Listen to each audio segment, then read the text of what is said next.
नमस्कार दोस्तों, आज फिर आपका स्वागत है क्राउन इमिग्रेशन के यूट्यूब चैनल पर। तो आज का जो हमारा डिस्कशन है पोलैंड वीज़ा अपॉइंटमेंट के ऊपर, जो नेशनल डी वीज़ा है उसके बारे में हम डिस्कस करेंगे। अभी दिल तो नहीं करता इसको डालने का, ये वीडियो को। कारण क्या है कि वीज़ा ही नहीं देती पोलैंड। अब वैसी तो फिर अपॉइंटमेंट लेकर करनी क्या है आप लोगों ने। बट हमारे लोग इतने क्रेजी ना, वो तो कहते हैं कि पता नहीं एम्बेसी में फाइल चलेगी, वीज़ा मिल जाएगा। पोलैंड के लिए तो इतने क्रेजी हैं, और 2-2 लाख 3-3 लाख रुपए का वहाँ से ना एक सिंपल सा कॉन्ट्रैक्ट मंगाते हैं जो वहाँ से वर्क परमिट का आता है। और और हमें मालूम है कि उसके ऊपर जो वीज़ा मिलने के चांसेस कितने हैं। 50-50 चांसेस है, टोटल रिस्क रहता है। लेकिन हमारे लोग बेचारे लेमैन हैं, उनको मालूम नहीं है, नॉलेज नहीं है इस इंडस्ट्री के बारे में। और लोग सिर्फ वहाँ के पेपरों के चक्करों में ही लोगों से लाख लाख 1.5-1.5 2-2 लाख रुपया ले ही जा रहे हैं। बट मैं जितना मर्जी बताता रहूं, मेरी बात तो आप लोगों ने माननी नहीं है। नहीं माननी तो मैं भी कॉफ़ी पी लेता हूं, अभी क्या करूं। ठीक है जी। लेकिन मानोगे तो आप फ़ायदे में रहेंगे। आप ना अगर इस इंडस्ट्री में कोई अपना प्रोजेक्ट स्टार्ट करना चाहते हैं इमिग्रेशन लाइन में, जहां आपने किसी भी कंट्री का वीज़ा अप्लाई करना है, तो एटलीस्ट आप मेरे चैनल को ज़रूर देख लें। आपको घर बैठे ही पूरी नॉलेज आ जाएगी, घर बैठ के खुद ही अप्लाई कर लेंगे। मैं अपने चैनल के ऊपर 100% ट्रुथ बताने की कोशिश करता हूँ। और क्लाइंट जब हमारे पास आता है तब भी ट्रुथ बताता हूँ। रजिस्टर्ड होगा तो ठीक है, नहीं तो हम कहते कोई बात नहीं और आ जाएगा। लेकिन बताना ट्रुथ है। जो सुन लेगा वो दे जाएगा, जो नहीं सुनेगा तो वो अपने घर चला जाएगा। लेकिन कभी भी बैडली कहिए कि इस बंदे की पॉकेट से हमने पैसे निकालने हैं, कोई बैड इंटेंशन से, never ever, not a single penny. जो पैसा लेंगे उसको बता देंगे ये टोटल रिस्क है, हम वैसी फीस वापस नहीं आएगी। मैंने अगर अपना, आपने केस रजिस्टर्ड करवा दिया, अगर मैंने भी अपना 10-15-20 हज़ार रुपया ले लिया, ये भी नॉन रिफंडेबल है, ये भी वापस नहीं आएगा। लेकिन उसको मैं ये खुद बता देता हूँ पहले ही कि तुम्हारे चांसेस कितने हैं इस केस में इस वीज़ा में अगर एम्बेसी में डालते हो। फिर भी लोग हमारे पास रजिस्टर्ड होते हैं।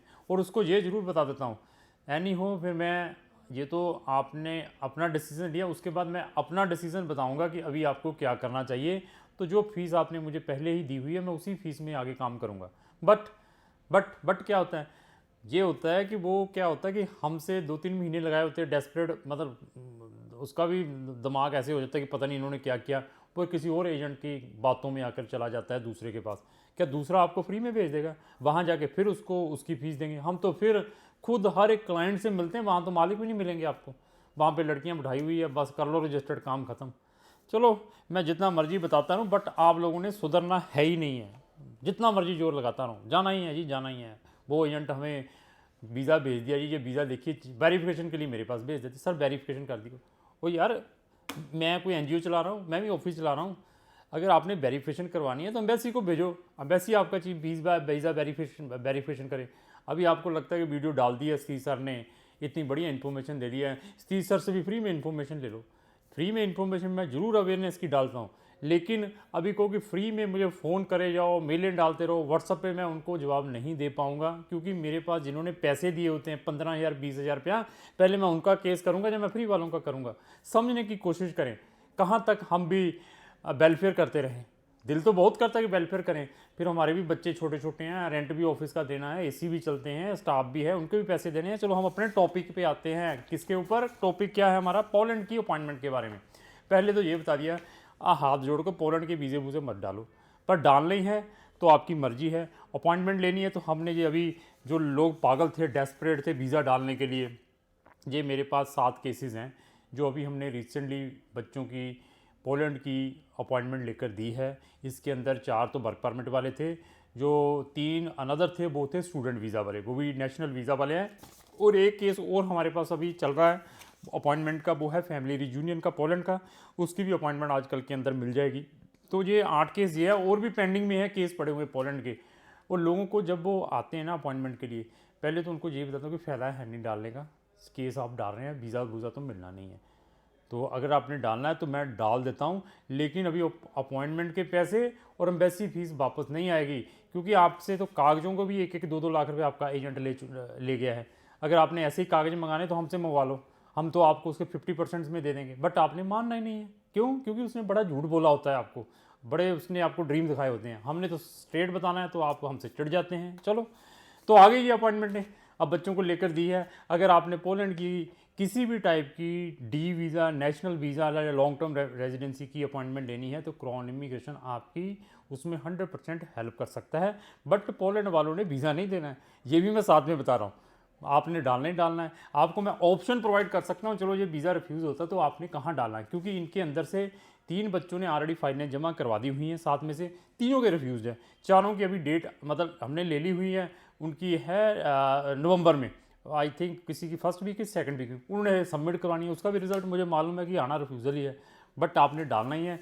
तो डालना है तो पोलैंड की अपॉइंटमेंट में हम आपकी 100% हेल्प कर सकते हैं अगर आपने पोलैंड की किसी भी टाइप की अपॉइंटमेंट लेनी है। तो दूसरा टॉपिक आ गया जर्मनी। जर्मनी वालों ने तो ऐसी तैसी फेर दी हुई है, अपॉइंटमेंट दे नहीं रहे।